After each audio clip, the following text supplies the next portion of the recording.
Hello guys, आज हम लोग पढ़ने वाले हैं इलेक्ट्रिसिटी के बारे में। ठीक है। सो ये जो इलेक्ट्रिसिटी है, ठीक है, स्पेलिंग थोड़ा देख लेना। इलेक्ट्रिसिटी बस समझ आ जाना चाहिए। ठीक है। तो इलेक्ट्रिसिटी देखो, मैं तुम्हें ज़्यादा नहीं बताऊंगा, मैं बस तुम्हें एक फील दिलाने वाला हूँ जो वीडियो है। ठीक है। सो अब समझेंगे इलेक्ट्रिसिटी होता क्या है। ये बहुत बड़ा टर्म है, दैट्स वाई सबसे पहले इसको हम लोग इरेज करेंगे। ओके। एंड अब हम लोग समझेंगे what is electricity actually. Okay. So देखो, सबसे पहले इलेक्ट्रिसिटी जानने के लिए हम लोग को एटम लेवल पे जानना पड़ेगा। जो भी चीज़ अभी तक बने, जैसे कि मान लो कि ये एक वॉल है। ठीक है। तो इसमें ब्रिक्स रहते हैं। ठीक है। ऐसे ऐसे ऐसे ऐसे ब्रिक्स होते हैं, तुमने भी देखा होगा। कुछ इस शेप का ब्रिक रहता है। ब्रिक से ही मिलकर हम लोग का कोई भी घर बना हो या और कुछ बना रहता है। ओके।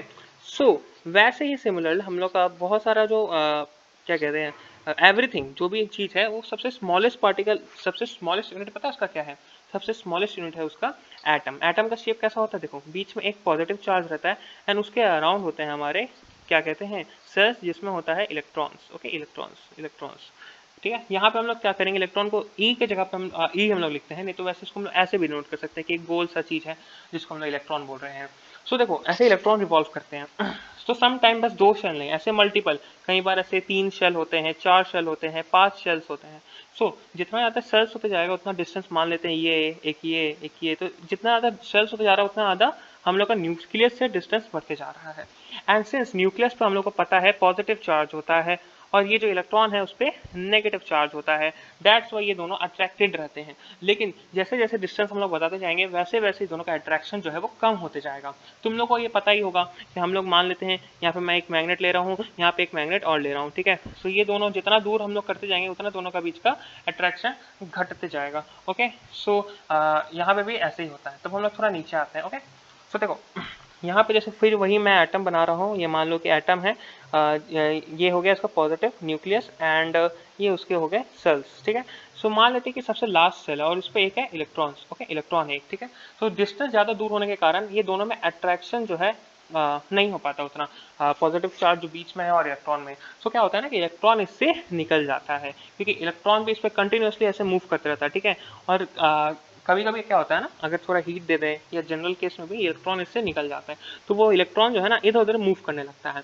तो ये तो हम लोग का हो गया सिंगल एटम का बात। ठीक है। लेकिन अगर हम लोग आ जाते हैं, मान लेते हैं कि यहाँ पर एक इतना बड़ा वो है, क्या कहते हैं, एक वो है, क्या कहते हैं, कंडक्टर है। ओके, कंडक्टर मतलब क्या हो गया, मान लेते हैं कि ये कॉपर है, Cu है, जिसको हम लोग कॉपर को Cu से डिनोट करते हैं, या आयरन भी ले लो, Fe, आयरन को हम लोग Fe से डिनोट करते हैं, एक कॉपर है, या Ag सिल्वर, सिल्वर से भी हम लोग कह सकते हैं। सो ये सब जो है, आप समझो कि ये जो है ये सब है, इसमें भी वही एटम्स होंगे, मल्टीपल एटम्स होंगे, करोड़ों में एटम्स होंगे, मिलियन एटम्स होंगे, इतने में ही। सो ये एटम्स में भी इलेक्ट्रॉन्स होंगे और वो इलेक्ट्रॉन उससे निकल गए होंगे एटम से। तो इलेक्ट्रॉन कैसे ऐसे होंगे हर जगह, यहाँ होंगे कुछ, यहाँ कुछ, ऐसे ऐसे ऐसे मल्टीपल, बहुत सारे इलेक्ट्रॉन होंगे, जो क्या होगा, रैंडम मोशन कर रहे होंगे, रैंडम, कोई ऊपर जा रहा होगा, कोई डाउनवर्ड डायरेक्शन में, कोई ये टकरा रहा होगा, बार बार कोलिजन्स हो रहे होंगे एक दूसरे में, कोई इससे टकरा रहा होगा, इससे आके टकरा रहा होगा, कोई इससे आके टकरा रहा होगा। सो देयरफॉर वो इलेक्ट्रॉन इधर उधर मूव कर रहे होंगे। लेकिन अब समझो, लेकिन ये चार्ज तो नेगेटिव ही है। अब एक एजम्पशन हम लोग कर रहे हैं, या हम लोग ऐसा प्रैक्टिकल वे भी देखें, मान लेते हैं कि बहुत बड़ा नेगेटिव चार्ज है, यहाँ पे हम लोग ले आए बहुत बड़ा नेगेटिव चार्ज, और यहाँ पे ले आए हम लोग बहुत बड़ा पॉजिटिव चार्ज। तो आपके अकॉर्डिंग से क्या होगा, आप मेरे को जनरली बताओ। मेरे अकॉर्डिंग से ये होगा कि इलेक्ट्रॉन जो है ना वो इससे रिपल करेगा, क्योंकि नेगेटिव नेगेटिव चार्ज रिपल्शन होता है और पॉजिटिव नेगेटिव चार्ज अट्रैक्शन होता है। तो इलेक्ट्रॉन यहाँ से रिपल्शन होगी इस डायरेक्शन में मूव करेगा, एंड यहाँ पे पॉजिटिव चार्ज है तो ये इसको और अट्रैक्ट करेगा। तो क्या होगा, जो भी इलेक्ट्रॉन्स ये थे वो सब इधर जाएंगे, सारे इलेक्ट्रॉन्स, इंडिविजुअल इलेक्ट्रॉन सब ये डायरेक्शन में जाएंगे। एंड यही जो फ्लो हुआ इससे हम लोग इलेक्ट्रिसिटी का फ्लो कहते हैं। ये जो मेथड है, जो हम लोग चार्जेस रख रहे हैं, एक तरफ नेगेटिव चार्ज रख रहे हैं, एक तरफ पॉजिटिव चार्ज रख रहे हैं, ये मेथड से भी एक इलेक्ट्रिसिटी जनरेट होता है, और भी बहुत सारे मेथड होते हैं, लेकिन बेसिक मेथड यही है। जो भी चार्जेस होते हैं, मान लेते हैं कि ये एक नेगेटिव चार्ज है, ये एक पॉजिटिव चार्ज है, तो ये क्या करते हैं ना, अपने अराउंड एक एरिया बनाते हैं जिसको हम लोग फील्ड कहते हैं। एक्चुअली कुछ ऐसा एग्जिस्टेंस नहीं होता, हम लोग ऐसा एज्यूम करते हैं कि वो एक फील्ड बना रहा है जिसमें जो इसका इम्पैक्ट है। ठीक है। मान लेते हैं कि ये कुछ डिस्टेंस है सेंटीमीटर, वन, क्या कहते हैं, 1 सेंटीमीटर है, लेकिन ये जो डिस्टेंस है वो लगभग 1 किलोमीटर है। सो समझो यहाँ पे अगर कोई हम चार्ज रखेंगे तो क्या इस पर उसका इम्पैक्ट पड़ेगा? नहीं पड़ेगा। सो दैट्स वाई ये जो एरिया है वो एक लिमिटेड एरिया रहता है और उतना में ही इसका वर्क करता है। सो देखो ये हो जाता है हम लोग का ये तो देयरफॉर ये एक अगर फील्ड, इसको हम लोग फील्ड कह देते हैं। फील्ड क्या होता है? जिसमें हम लोग का चार्ज का इम्पैक्ट नजर आए। तो अगर हम लोग दोनों साइड एक फील्ड ले आएंगे, एक तरफ नेगेटिव फील्ड एक तरफ पॉजिटिव फील्ड, तो इलेक्ट्रॉन का मूवमेंट होगा, वही इलेक्ट्रॉन का मूवमेंट से करंट फ्लो होगा। अब देखो यहाँ पे मैं तुझे एक एक्स्ट्रा कॉन्सेप्ट दे रहा हूँ। ये तो करंट हो गया हम लोग का, इलेक्ट्रॉन का जो फ्लो हो रहा है एक साइड से दूसरे साइड, लेकिन यहाँ पर एक और चीज बचता है जिसको हम लोग पोटेंशियल डिफरेंस कहते हैं, जिसका मैं तुम्हें बस एक क्लिप्स दूंगा। आज अगले वीडियो में मैं तुम्हें इसको पूरा अच्छे से बताऊंगा, या आज मैं जितना बता पाता हूँ बता देता हूँ। ये जो हम लोग नेगेटिव चार्ज ला रहे हैं, ये जो हम लोग नेगेटिव चार्ज ला रहे हैं, जो पॉजिटिव चार्ज ला रहे हैं, ये कितना पावरफुल है। देखो चार्ज को हम लोग एक मान लेते हैं, कोई भी यूनिट है, इसका कितना है, ये मैग्नीट्यूड इसका मान लेते हैं अराउंड होगा 10 कूलम। ये मैं जस्ट यूनिट बता रहा हूँ, डिफरेंस पता करने के लिए कोई दो चार्ज के अंदर। और एक और पॉजिटिव चार्ज है जिसका है मैग्नीट्यूड 1 कूलम। सो देयरफॉर हम लोग को दोनों चार्ज में डिफरेंस दिखाई दे रहा है। सो अगर तुम यहाँ ऊपर आ जाओ, ऊपर आ जाओ, यहाँ पे अगर तुम ये पॉजिटिव चार्ज 1 कूलम रखते, तो क्या वहां से जो इलेक्ट्रॉन आ रहा है उसका कम मात्रा में इलेक्ट्रॉन आता या स्लोली इलेक्ट्रॉन आता? हाँ, डिपेंड करता। तो मतलब कि जो इलेक्ट्रॉन का फ्लो हो रहा है वो डिपेंड कर रहा है कि यहाँ पे दोनों तरफ चार्ज कितना है या फील्ड कैसा है। ठीक है, अब यही तुम यहाँ पे 10 कूलम ले लो, ये जो है 10 कूलम ले लो, ठीक है, एंड बट ये पॉजिटिव चार्ज को तुम यहाँ से 1 किलोमीटर दूर रख दो, तब तो इधर पे तो बहुत स्लो हो जाएगा। ठीक है, तो एक्चुअली बस चार्ज पर नहीं, डिस्टेंस पे भी डिपेंड कर रहा है कितना दूर है। ठीक है, सो अब हम लोग थोड़ा नीचे आएंगे।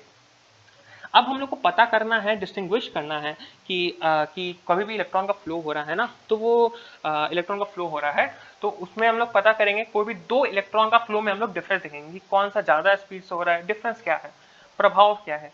तो अब समझो, यहाँ पे आएगा एक चीज। देखो मान लेते हैं कि ये एक पॉजिटिव चार्ज है, ठीक है, ये एक बड़ा सा पॉजिटिव चार्ज है, और यहाँ पे हम एक चार्ज रख दे रहे हैं, पॉजिटिव चार्ज ही रख ले रहे हैं, चलो ठीक है। सो अगर ये डिस्टेंस पर रख रहे हैं, ये एक डिस्टेंस है, और एक और पॉजिटिव वही सेम चार्ज है, ये सेम ही है लगभग, लेकिन यहाँ पे भी डिस्टेंस ज़्यादा है। सो बताओ ये जो रिपल्शन है किस में ज़्यादा हो रहा होगा? एक्चुअली इसमें ज़्यादा हो रहा होगा, इसमें थोड़ा कम हो रहा होगा। सो डिस्टेंस बढ़ाने पर डिपेंड करता है। तो अब ये जानना है हम लोग को कि कोई भी पर्टिकुलर पॉइंट पे कितना ज्यादा वो चार्ज का इम्पैक्ट है, कितना ज्यादा वो चार्ज का इम्पैक्ट है। ऊपर आके हम लोग देख रहे हैं, तो यहाँ पे अगर ये पॉइंट पर मान लेते हैं कि ये कोई पॉइंट है, ये एक पॉइंट है, और यहाँ पे हम लोग को पता चल जाए कितना इम्पैक्ट है, तो हम लोग ये बता सकते हैं ना कि कितना इलेक्ट्रॉन क्या स्पीड से फ्लो करेगा। ठीक है, सो या हम लोग ये पॉइंट पर बता दें, ये पॉइंट पर ये जो पॉइंट है, ये चलो ये वाला पॉइंट, अरे यार यहाँ पे ऐसा हो जा रहा है, हाँ ये वाला पॉइंट है, यार मैंने भी किया डार्क। ठीक है, तो ये पॉइंट पर अगर हम लोग को पता चल जाए कि क्या है इसका इफेक्ट, तो हम लोग को और पता चलेगा कि कितना फ्लो होगा, कितना फास्टली फ्लो होगा। तो ये हम लोग को डिफरेंट पॉइंट पे पता करना रहता है कि कितना वहाँ पर इलेक्ट्रॉन का, हाँ इलेक्ट्रॉन पे कितना इफेक्ट डाल रहा है, इम्पैक्ट डाल रहा है, या वो पॉइंट पे स्पेसिफिक हम लोग का कितना फील्ड का पावर है। तो दैट्स वाई हम लोग यूज करते हैं एक वर्ड, एक टर्म आता है, जो टर्म को हम लोग क्या कहते हैं? Electric potential. इलेक्ट्रिक पोटेंशियल हम लोग कहते हैं। और ये जो इलेक्ट्रिक पोटेंशियल है, ये हम लोग को यही बताता है कि जो कोई भी स्पेसिफिक पॉइंट है कोई भी एरिया में, वो स्पेसिफिक पॉइंट पे जो हम लोग का फील्ड है वहां पे उतना कितना इम्पैक्टफुल है। ओके, सो अब हम लोग क्या करते हैं, एक नया पेज ऐड करते हैं और उस पर हम लोग इलेक्ट्रिक पोटेंशियल के बारे में अच्छे से समझते हैं। ये हो गया इलेक्ट्रिक पोटेंशियल। स्पेलिंग पे ध्यान मत दो, स्पेलिंग हम लोग का मेन एम नहीं है, हम लोग का मेन एम है कॉन्सेप्ट को क्लियर करना। ठीक है, तो यहाँ आ जाओ। यहाँ पे हम लोग पॉजिटिव चार्ज रखेंगे। अब हम लोग बस पता करेंगे कि कहाँ पे कैसे हम लोग पता करेंगे कोई पॉइंट पे कितना है। अब हम लोग क्या करेंगे, मान लेते हैं इसका एक फील्ड है यहाँ पर, यहाँ पे एक फील्ड है इसका, ठीक है, ये पूरा फील्ड एरिया है। तो यहाँ पे एक हम छोटा पॉजिटिव चार्ज ले आ रहे हैं, यूनिट पॉजिटिव चार्ज, जो हर केस में हम लोग कॉन्स्टेंट रखेंगे। और ये ऐसा जगह पे है जहाँ पे इसका कोई इम्पैक्ट नहीं है, जीरो इम्पैक्ट, जीरो। यहाँ पे इसका ये जो चार्ज है, ये वाला इसका यहाँ पे कोई इम्पैक्ट नहीं पड़ रहा है। अब हम लोग क्या करेंगे, जहाँ मान लो कि हमको ये पॉइंट का जानना है कि यहाँ पे कितना इम्पैक्ट पड़ रहा है, तो वो पॉजिटिव चार्ज को हम लोग लाएंगे, ठीक है, लाएंगे और यहाँ लाके रोक देंगे। और हम लोग पता करेंगे कि कितना वर्क डन लगा ये पॉइंट को यहाँ पे, चार्ज को यहाँ पे ये पॉइंट पे लाने के लिए। और फिर ये पॉइंट जो हो जाएगा, जो वर्क डन होगा यहाँ पे लाने का, वही पॉइंट को हम लोग कहेंगे ये पॉइंट का वो हो जाएगा इलेक्ट्रिक पोटेंशियल। समझे? सो इलेक्ट्रिक पोटेंशियल हम लोग ऐसे पता करते हैं। इलेक्ट्रिक पोटेंशियल कैसे पता करते हैं? ये जो पॉजिटिव चार्ज है इसको हम लोग उठा के जो पॉइंट पे हम लोग को पता करना है इलेक्ट्रिक पोटेंशियल वहां लेकर आ जाएंगे, जितना वर्क डन लगेगा वो वही पॉइंट पे इलेक्ट्रिक पोटेंशियल होगा।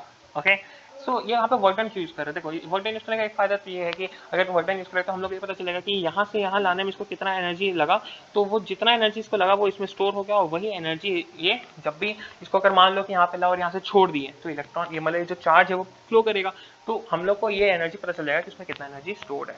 ओके, सो यही हम लोग इलेक्ट्रिक पोटेंशियल, कुछ नहीं है। और सो अब हम लोग थोड़ा सा थ्योरी देख लेते हैं। एक्चुअली थ्योरी क्या होता है? थ्योरी देखो, इलेक्ट्रिक पोटेंशियल जिसको हम लोग किससे यूज करते हैं, वी से डिनोट करते हैं। ठीक है, electric potential is equals to work done. ठीक है, वर्क डन बाई चार्ज। ये जो चार्ज है ये पता है किसका चार्ज है? ये जो ऊपर हम लोग ये लिए थे ना, ये इसका चार्ज है। और हम लोग यहाँ पर ये चार्ज से डिवाइड इसलिए कर देते हैं, मान लेते हैं कि कभी यूनिट पॉजिटिव नहीं रह पाया, कभी मान लेते हैं कि ऐसा 10 चार्ज रहा। ठीक है, ये जो यूनिट पॉजिटिव चार्ज है ऐसा मान लेते हैं कि 10 चार्ज को हम लोग ला रहे हैं, 1 हो गया, 2 हो गया, 3 हो गया, चलो 4 मान लेते हैं, 4 चार्ज को हम लोग ऐसे लाए। तो अब हम और चारों चार्ज को मिला के वर्क डन 40 लगा, 40 जूल लगा। 4 चार्ज का मिला के वर्क डन 40 जूल लगा। तो अब हम लोग को पता करना है कि कितना वोल्टेज रहा, मतलब या वर्क डन क्या कहते हैं, इलेक्ट्रिक पोटेंशियल रहा। इलेक्ट्रिक पोटेंशियल को हम लोग वोल्टेज भी कहते हैं। तो हम लोग क्या कर देंगे, 40 डिवाइडेड बाई टोटल चार्ज कितना है 4, तो ये हो जाएगा 10। तो मतलब इंडिविजुअल के द्वारा कितना लगा, 10 लगा। तो ये हम लोग को पता करने का रहता है कि यूनिट पॉजिटिव चार्ज को कितना लगता है। ये नहीं है कि तुम 10 ले आओ, तो एक्चुअल साइंस में ऐसा नहीं कर सकते ना। तो एक स्पेसिफिक हम लोग को इंडिविजुअल को पता करना रहता है। तो वो एकदम वेलोसिटी क्या कहते हैं, वोल्टेज यही हो जाएगा। सो और यही हो गया हम लोग का इलेक्ट्रिक पोटेंशियल। चलो अब मैं इधर आ ही गया हूँ, तो तुमको एटलीस्ट ये तो बता ही देता हूँ कि क्या कहते हैं एक करंट का फॉर्मूला क्या होता है। तो करंट जो होता है जिसको हम लोग आई से डिनोट करते हैं, आई इज इक्वल्स टू क्या कहते हैं, charge charge phloem charge phloem per unit time. जो चार्ज फ्लो इसको क्रॉस सेक्शन भी ले सकते हैं। जैसे एक पॉइंट है कि चार्ज कितना गति से फ्लो हो रहा है, ये क्या लिख दिया मैंने, आई लिखना था ना, रुको अच्छे से लिख देते हैं। So I is equals to charge flown by time, तो इसको हम लोग को कहते हैं I equals to Q by T. So general सी बात है कि हम लोग को करंट कितना फ्लो कर रहा है ये कैसे पता चलेगा, जितना चार्ज फ्लो कर रहा है पर यूनिट टाइम में वही। एक सेकंड में मान लेते 10 किलो चार्ज फ्लो कर रहा है तो करंट उसका इतना ही हो जाएगा। सो ये हम लोग हो गया इलेक्ट्रिक पोटेंशियल एंड इलेक्ट्रिसिटी। देखो ये जो कॉन्सेप्ट है अगर तुम इसको क्लियर कर ले रहे हो ना, आगे तुमको कोई इश्यू नहीं होगा, पूरा चैप्टर तुम्हारा क्लियर है। Okay, so thank you for watching this video. मिलते हैं अगले वीडियो में, तब तक के लिए बाय।